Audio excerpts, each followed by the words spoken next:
driven life science research. And we're going to take some examples from the Berzelius supercomputer in Linköping. We're going to start with a quick introduction into supercomputers and specifically Berzelius.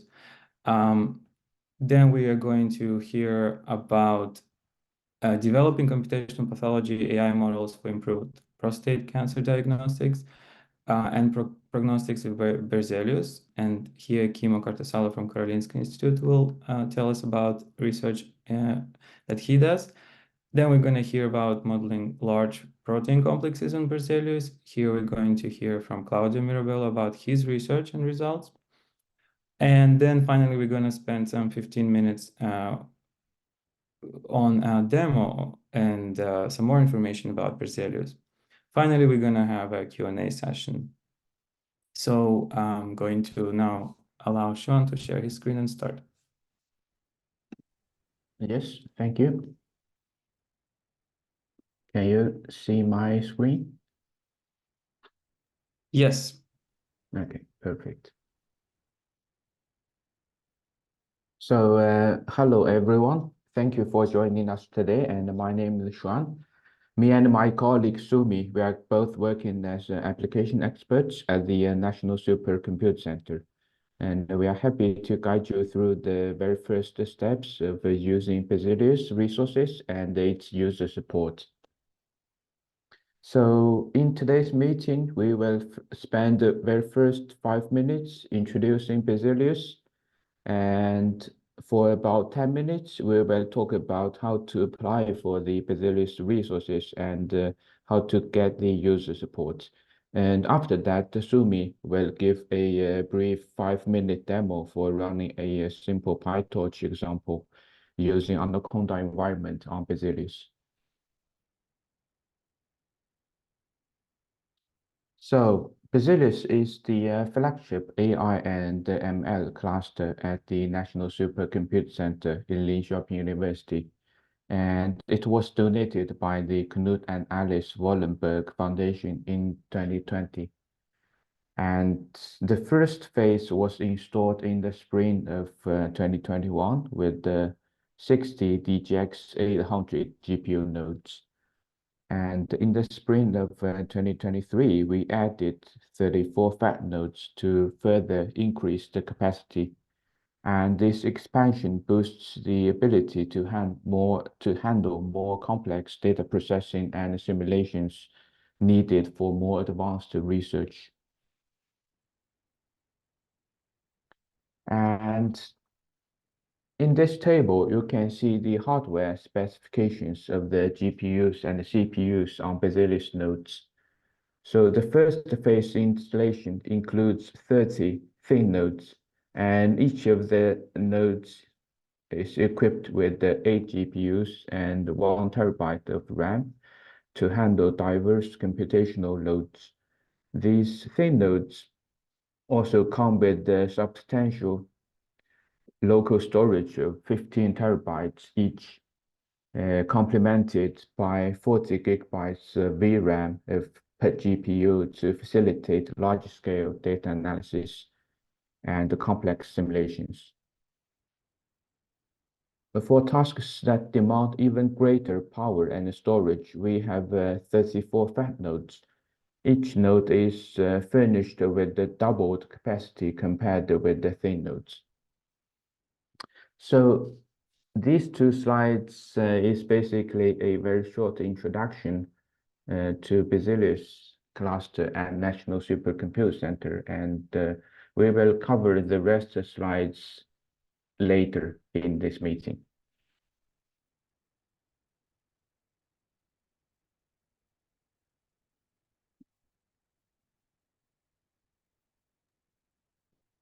Great. Now we will hear from Kimmo. Yes, thank you.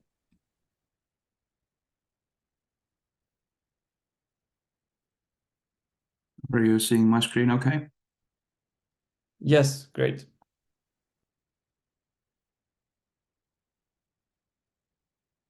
All right. So I will talk about my work on developing computational pathology AI models for prostate cancer diagnostics and prognostics, specifically on Berzelius. I'm currently a postdoc at the Department of Medical Epidemiology and Biostatistics at Karolinska. And we have a small team focusing on computational pathology, specifically in prostate cancer. And I'll just start with a very brief introduction to computational pathology. So I guess many of you probably know that pathology is turning into a digital discipline where instead of microscopes, the glass slides are scanned into very high resolution images using a digital pathology scanner. And then instead of looking through the microscope, the pathologist can analyze these on a computer screen. And there's some obvious advantages in terms of the glass slide logistics, so you don't have to transport them around. And of course, you can work remotely and so on. But where it gets even more interesting from my perspective is when you start to apply digital image analysis to the whole slide images, at which point digital pathology becomes computational pathology. This is just one example of what a whole slide image can look like. So these are extremely large images. They can be hundreds of thousands of pixels wide. And when you zoom in, you sort of get this Google Earth style effect where you start to see clumps of cells and individual nuclei. And there's just an immense amount of pixel data that you can use for machine learning. On one typical whole slide image, you might have 500 gigabytes of pixel data. Of course, when it's compressed on disk, it's less, but in terms of raw data, you can have hundreds of gigabytes. And what comes to prostate cancer, the pathological assessment is very crucial for the clinical management of the disease. So typically when there's a suspicion of prostate cancer, you take a thin needle biopsy from the prostate. So you extract these thin strands of tissue, and you then prepare the histological specimen. And the pathologist takes a look at the tissue morphology, and based on that assigns a Gleason score, or a modernized version of this grading system called the ISUP grade. So if there's prostate cancer tissue, you classify it into these 5 different categories based on the tissue appearance, and this is very crucial for the treatment selection. So if you have a grade 1 cancer, it basically means that you don't need any treatment, just monitoring. And then with higher and higher grades, you need to apply more and more aggressive treatment. And this is problematic currently due to multiple reasons. One is that there's a shortage of pathologists in many parts of the world. And as the population is aging and prostate cancer is becoming more common, you have more samples that need to be graded. And also there's a lot of variability between different pathologists, or even within the same pathologist. So if you show them the exact same sample at different points in time, they might give you a different answer. So there's a lot of things that can be optimized in terms of selecting the best possible treatment for every patient. And we hope AI can help with this by working as a decision support tool. And some of the other things that make computational pathology challenging from a machine learning point of view are that there's a lot of variation in the way that the data looks like. So different labs have different protocols for staining and cutting the tissue, and this changes the appearance of the tissue. Even using different scanner instruments for digitizing the samples will have effects on the appearance of the images. Then you have all kinds of rare types of samples, which will be difficult for an AI system because you typically don't have them in the training data. So you have to somehow handle these outliers. And in terms of the training, the machine learning models, you also have issues with the labeling. So typically we don't have exact pixel level annotations of cancer cells because it would just take too much time for any pathologist to annotate them. So usually we just know that on a particular glass slide, there's cancer somewhere, and the model will just have to sort of figure out on its own where the cancer is. And as I mentioned, there's a lot of variation between pathologists. So sometimes you don't actually know what you're sort of aiming at because the labels might be wrong as well. And also, as I mentioned, these images are enormous, so the scale of the data is a challenge computationally. And on Berzelius, we are currently working on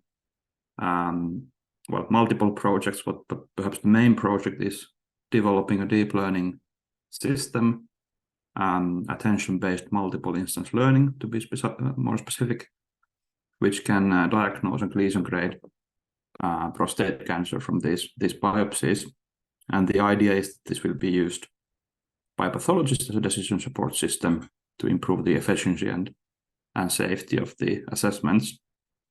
And we also want to extend this so that instead of just replicating what pathologists are doing currently, we would directly predict the risk for the recurrence of the cancer and the patient survival, which could perhaps be even better than the current grading schemes for the clinical management of the disease.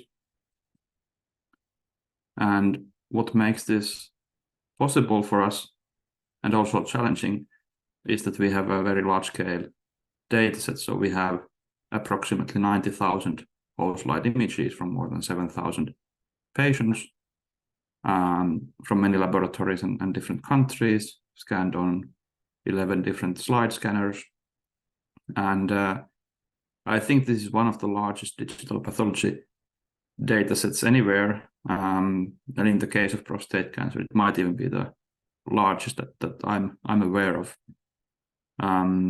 So it's a hassle to handle it computationally, but that's where Berzelius is very helpful.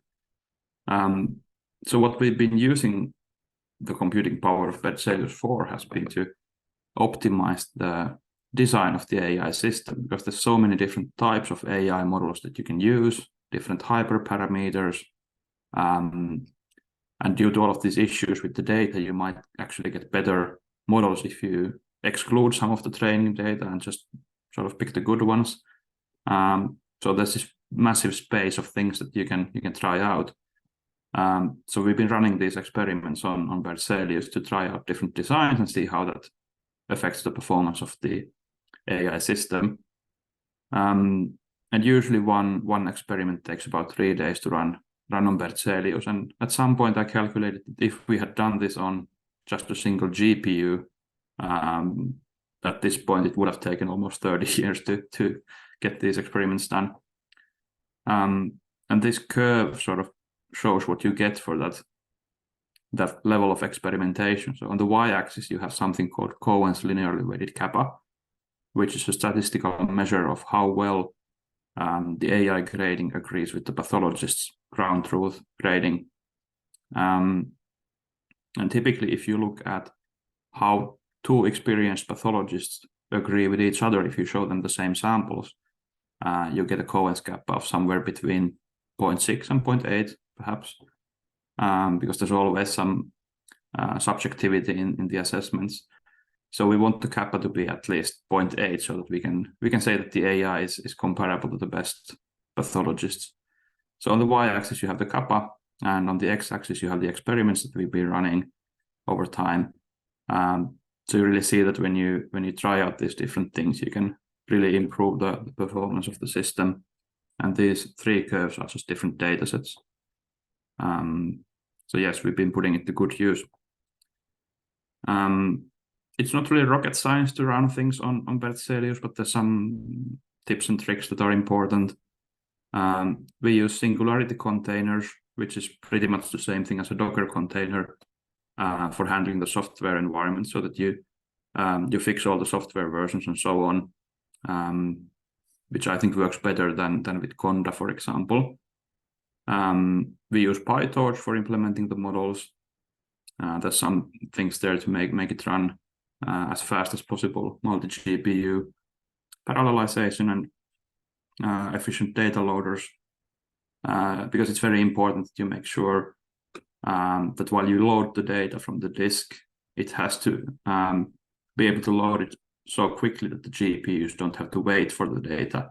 So that's very important, so that you don't cause these bottlenecks in the overall computing pipeline. And we use things like mixed precision and activation checkpointing to reduce the memory footprint. And we usually train on the fat nodes because there's so much data on a single whole slide image that it's hard to handle with the smaller GPUs. And in terms of results, we haven't really run our final retrospective validation of the system in all of these international laboratories, but we will do that soon. But right now, the current prototype shows that we have on some data where we have tested it, a sensitivity of over 95% in detecting prostate cancer, specificity of over 97%, and the Cohen kappas are definitely in the range that you can compare to experienced pathologists. And we have also looked at how well the AI can handle the same slides scanned on different scanners. So you actually get the same prediction on all of the scans, even if it's a different scanner, which might sound trivial, but it's not.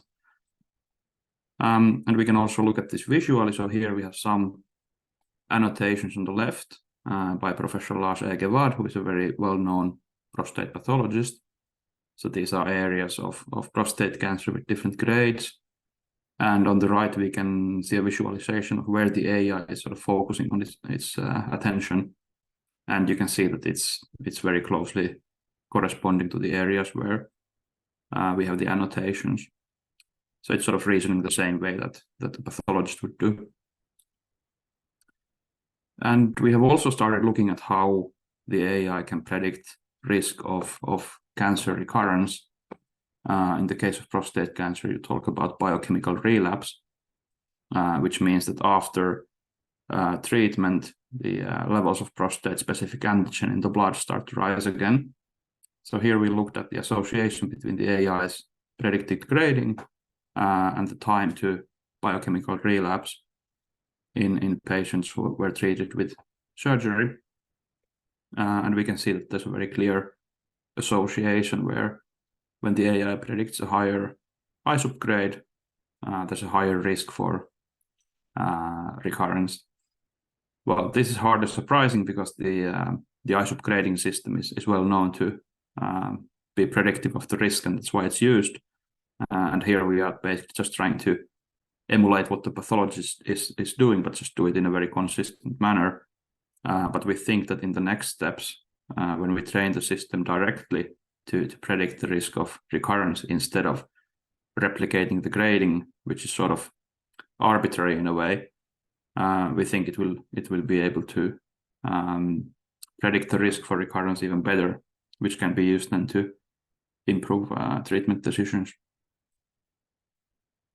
So to summarize, I think AI in pathology is right there on the edge of becoming something that is used routinely in the clinic, but we still have to solve some issues with making sure that the models will generalize in a reliable manner across different laboratory scanners and rare types of tissue. In our projects, we are working on using AI to improve this, the diagnostic, prognostic, and treatment selection aspects.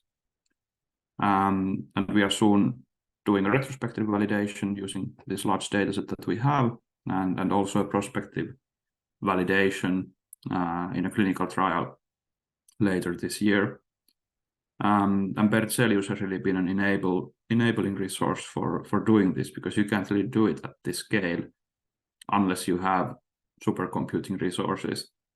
And if you don't do it at this scale, then you just can't tackle these issues with generalization, because you need many different labs, you need many different patient populations, scanners, everything. So scale matters, and you need supercomputing for that. And then thank you for all my collaborators and financial support, and of course the Berzelius cluster. Thank you. All right, thank you very much, Kimmo. That was very interesting. And now we're switching to Claudio.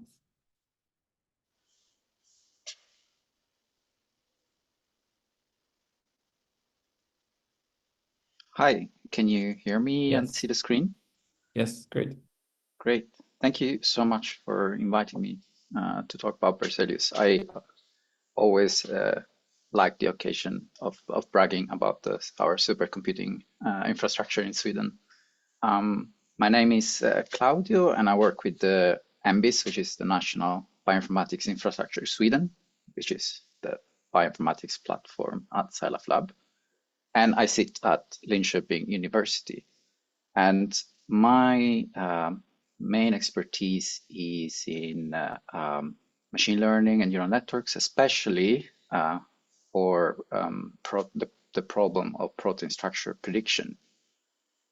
So I will give a quick overview about the problem of determining the structure of proteins. We have a lot of different types of data that describe proteins, and that's collected with different techniques. We have protein sequences that have been sort of extracted in turn from DNA or RNA sequences, thanks for the next generation sequencing techniques that are available now. But usually the sequence alone is not really enough to know what is this protein responsible for, what is the function of the protein in the organism, or what is the impact of a mutation on this protein, and in turn into the impact on the functionality and so on. So there are ways of determining, for example, what is how this sort of chain of amino acid that made the protein will sort of fold locally to form small folding patterns that's we call secondary structure elements, such as helices or beta sheets, or none of the above. But also we'd like to know how the protein folds all together, and also how it binds other molecules such as drugs or other proteins or DNA and so on. The problem with this is that while it's very easy and cheap to get a lot of protein sequences, we have in the order of billions of known protein sequences stored in public databases now. The issue with, and just for reference, we have around 20,000 proteins in the human organism. So we have proteins for many more organisms. The problem is that determining the structure of the protein just by observing it with a microscope or with X-ray crystallography and so on, it's quite hard and expensive. So you can see the difference in amount of known sequences compared to how many structures we have actually observed for those sequences, which is like a tiny fraction. As a computer scientist, then I like to make models of things. And in the protein structure case, we can use Amundsen's thermodynamic hypothesis that states that the conformation of a protein is determined basically almost only by its amino acid sequence, which means that if we know the sequence, in theory, we could build a model that translates it into its structure. So there comes the question of sort of this line of research, which is, can we determine the structure of proteins computationally rather than observing them experimentally? That should be cheaper, provided that the model to determine the structure in silico, as they say, is good enough. And lately, there's been quite a lot of talk about AI, and it's quite fashionable. But what these systems that everyone is using right now are made of, basically made by very complex neural networks, which is not that old a technology. Actually, structural bioinformatics was an early adopter of this technology. So there's a paper, the first paper using neural networks in protein structure determination, sort of in 1989. And you can see that the neural network that they were using back then was one to determine from, again, the amino acid sequence, just the secondary structure elements. So just how will it fold, but just only sort of locally. So this was a very rudimentary type of model, but the technology is more or less hasn't changed that much since then. It's just that it's a much smaller model, around 700 parameters, than the models we are used to using today. In the meantime, we learned that evolutionary information is actually an important tool in improving the predictions. So rather than inputting, for example, a single sequence into a neural network, we should actually build an alignment made of sequences that are sort of closely related to each other and will most likely fold to assume the same shape, and embed it into some sort of complex modeling system, and that will give us better results.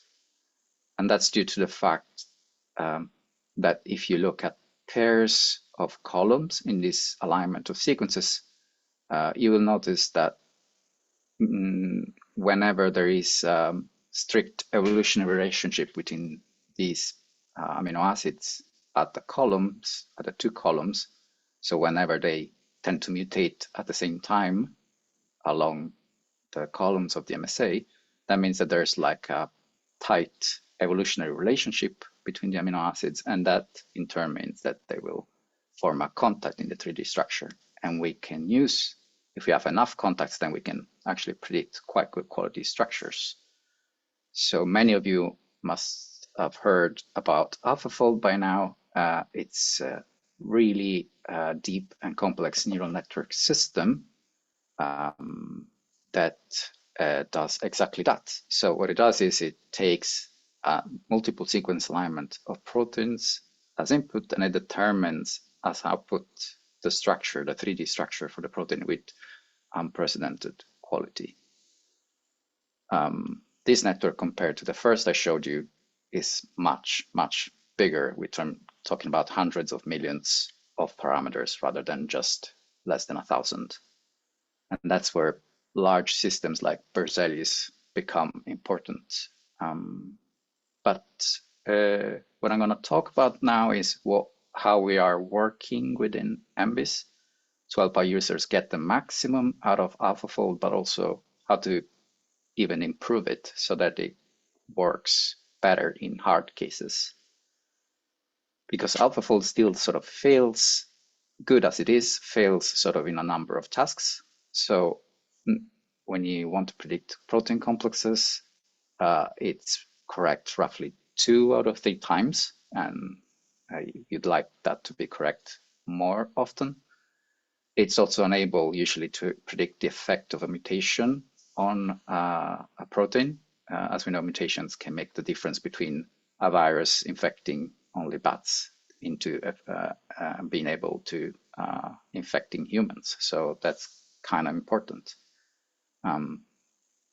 It's also not always able to tell us much about how a protein it can change conformation and move, which is important to understand its function better. And also, it usually fails or is unable sort of to predict very large proteins, and that's because it's hard to predict large proteins, but also it becomes very expensive in terms of computational power. So the amount of RAM needed on the GPU to predict the structure grows quite quickly with the number of amino acids in the protein. So what we want to do is try and use AlphaFold a little bit better, more efficiently, and specifically in some cases we have our own experimental data. For example, if you are working to determine the structure of a large complex and would like to use it into this part of the network, which is sort of the structural template track of the network. And that's what we do. We build sort of an infrastructure around AlphaFold so that you can use data that is not public yet and that comes from your lab. But also we change some layers inside the neural network so that we can make full use of information that's coming from the experiment. And that's because AlphaFold is usually, when you have multiple structures in a complex, is usually ignoring spatial relationships about the position between multiple chains in the structure by masking it out.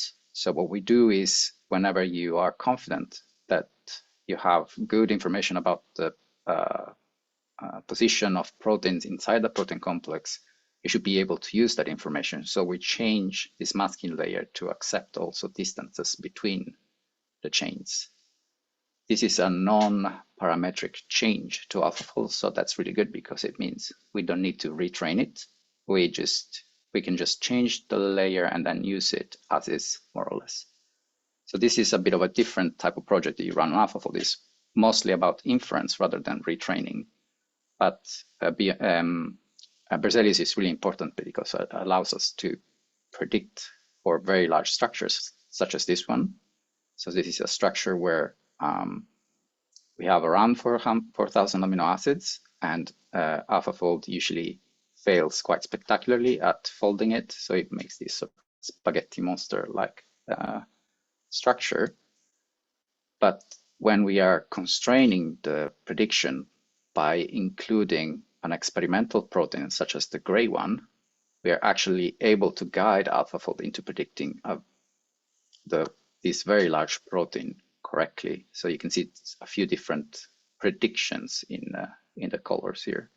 They are very close, although with some variation due to flexibility. And this is done without evolutionary inputs, just by using the template input track that I showed you before. We are able to use AlphaFold still in large complexes. This is even bigger than the one I showed you before, but it's one where cryo-EM data, this is a collaboration with Marta Caroni's lab and in SciLifeLab, and it's a structure where we have information from cryo-EM data, but in some areas the data is a bit spotty or unclear. You can see the density in gray here is kind of spotty. You can see exactly what's going on. So what we do is we let AlphaFold rebuild that part of the structure so that it fits better the available data, starting from a model here in magenta that is not correct, and it gets much closer to what actually was the experimental model that was built in many hours by hand. So the green model is automatic, and the blue model required a lot of manual work. We are also able to predict the effect of mutations just by letting AlphaFold rebuild. If in this particular example, there is a single mutation that changes the arrangement of some loops, we let AlphaFold rebuild the loops and ignore the evolutionary information just by looking at the initial structure in magenta again, and we get it. We are able to predict it correctly. We are also able to make AlphaFold ignore how it would like to fold the protein correctly every single time, but actually reproduce fibril state from a protein involved in amyloidosis, which is, you will never get that with the regular version of AlphaFold. And also we are able to perform inpainting of large structures. Inpainting is a term that comes from image processing, where missing parts of images are usually now with neural networks are recreated, so to restore it. So the idea is here to do the same. If you know the structure for part of a large complex, but stuff is missing, can you use this as a prior and let AlphaFold rebuild the rest? And turns out we can. So the green is, now this is a prediction where the green is the painted part. And not only that, but also we noticed that when in painting, we are able to get some insight into the dynamics of a protein just by letting AlphaFold paint it again and again. It will not always do it the same way. So this is a channel protein that likely open and closes this way. And this is just a suggestion by AlphaFold based on starting from an experimental complex. And we also use this in painting trick to get more information about how parts of proteins might be moving. This is a large complex where one domain can be either closed and open. This is from experimental information, and we don't know exactly how this happens sort of mechanically. So we do the same. We cut it, we let AlphaFold in paint it many times, and then given a lot of predictions that we run on Berzelius, because we wouldn't be able to run them anywhere else since they're so big, we are able to sort of put many of these sort of frames together and get an idea of how this movement might look like.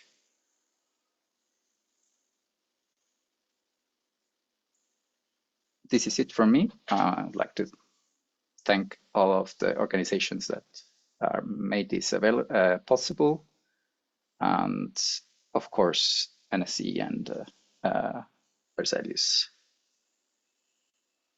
Thank you. Thank you very much, Claudio. This was very cool.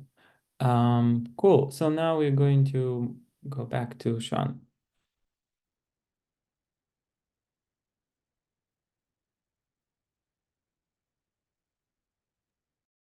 Yes, welcome back, and we will continue from here. So since 2021, over 400 projects have been successfully completed on Berzelius, and currently there are around 176 projects which are running at the moment. So these numbers reflect the vibrant activity and the strong output of the Swedish research community with the utilization of Berzelius resources. And to run Berzelius for your research, you must be part of the Swedish academic community and at least at the level of a PhD student. So this ensures the research is of high quality and makes a significant contribution to the field.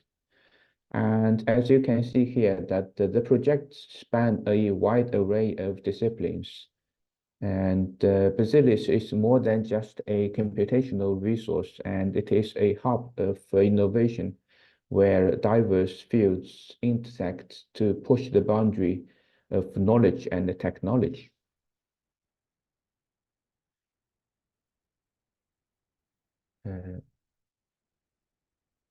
Okay, yeah. So how does Berzelius empower research projects? So first of all, Berzelius has a very powerful GPUs, which is essential for running large-scale AI ML models. And Berzelius also provides sufficient hard disk space to host vast datasets. This capacity ensures that the researchers have the necessary space to store and manipulate large volumes of data, which is crucial for advanced analysis.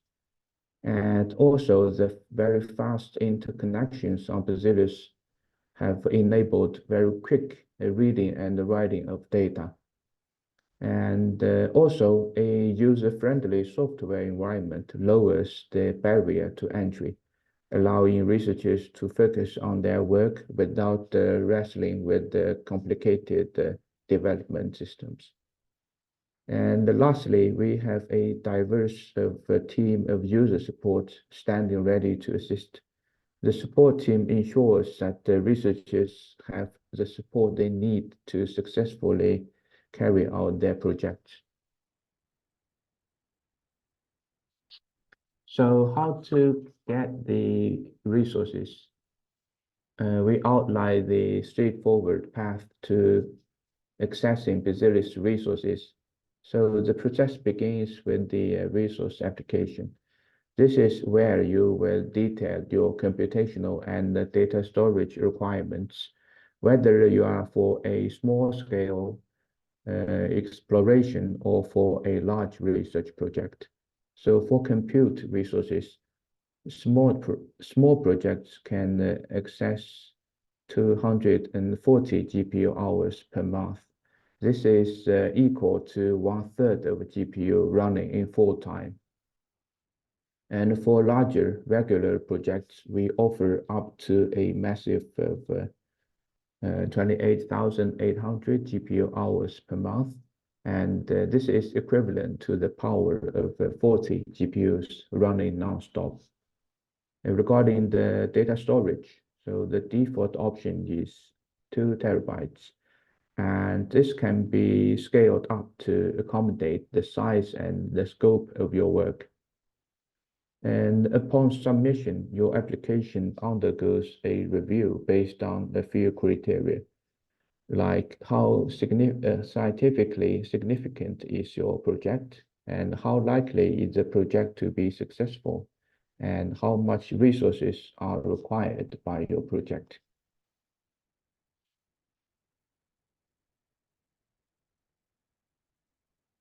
So the Swedish user and project repository, the so-called Super, is the portal where you will manage your engagement with Berzelius. You will select Berzelius to proceed with the resource allocation in the round of AI/ML. And once approved, you are ready to connect Berzelius and start working on your projects.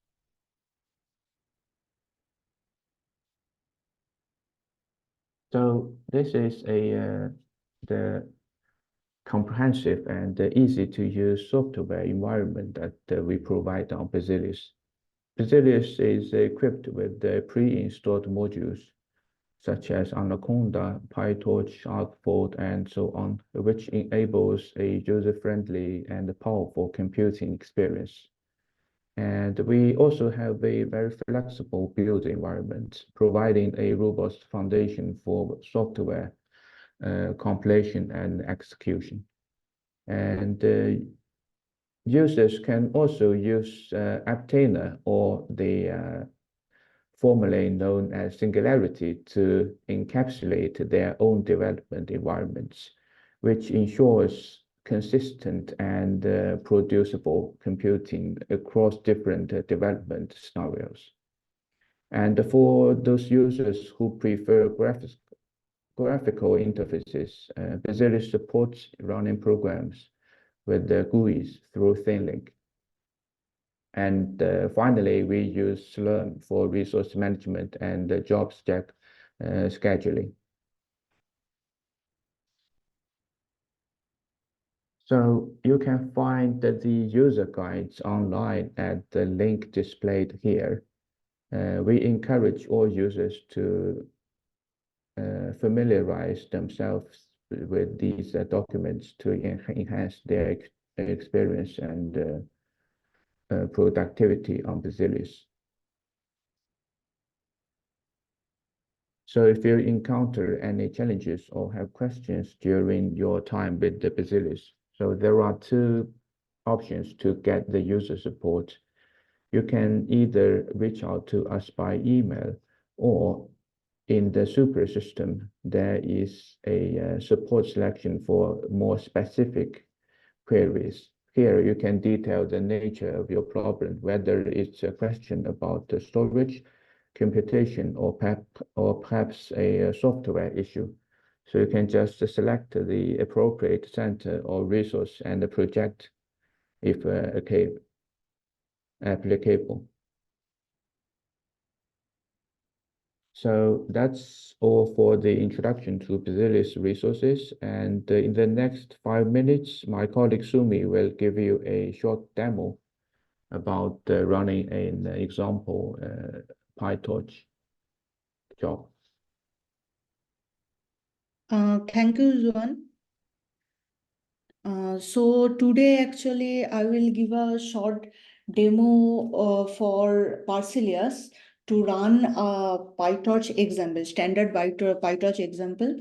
So these are the important steps which we will go today one by one. So requesting one GPU, and we already have many modules pre-installed in Berzelius. Mamba Forge is one of them. We will load that module so that we can install PyTorch inside a new environment. And then we will download the standard PyTorch example and run the PyTorch code on the GPU. Separately, I will also show how to submit a batch job for the like using one GPU. As we have only 5 minutes for the demo, I have already created a new environment for this demo and pre-installed PyTorch there. So I will directly, so that I can directly activate the environment and use the PyTorch to show you how to run Python codes there. Also, this is the example I will be showing. This library PyTorch examples.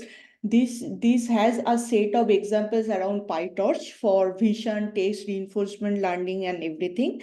And for today's demo, I will use this example, MNIST example. This is a simple example, and I have in this particular file, the default epochs is 14, which will take some time to run. So instead of running for all like a default number of epochs, I will just run the code for 3 epochs.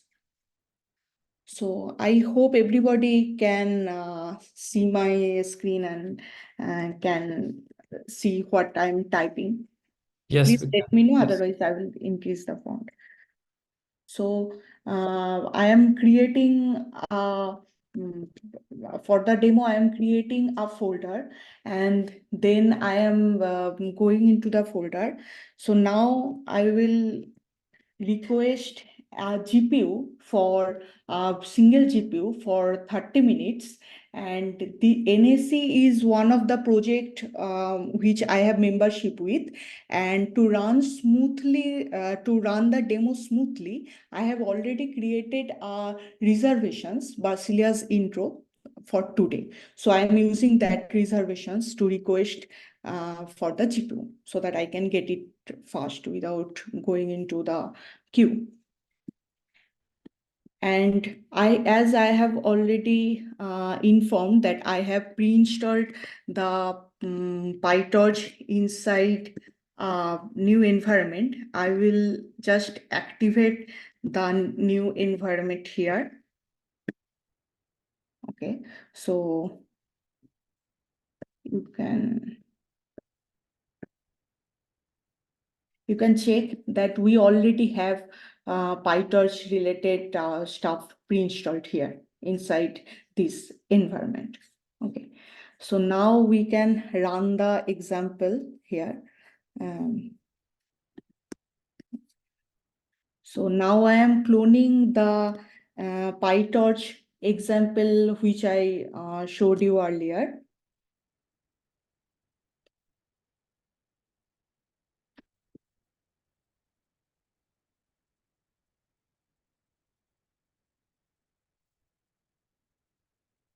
So now I am inside the MNIST folder. You can see that the same 3 files which we just saw a few minutes ago inside the example here. Those are already here on my on the machine. And now I will just run, instead of the complete code running for multiple like 14 epochs, I will run it for 3 epochs so that it gets completed within like small amount of time.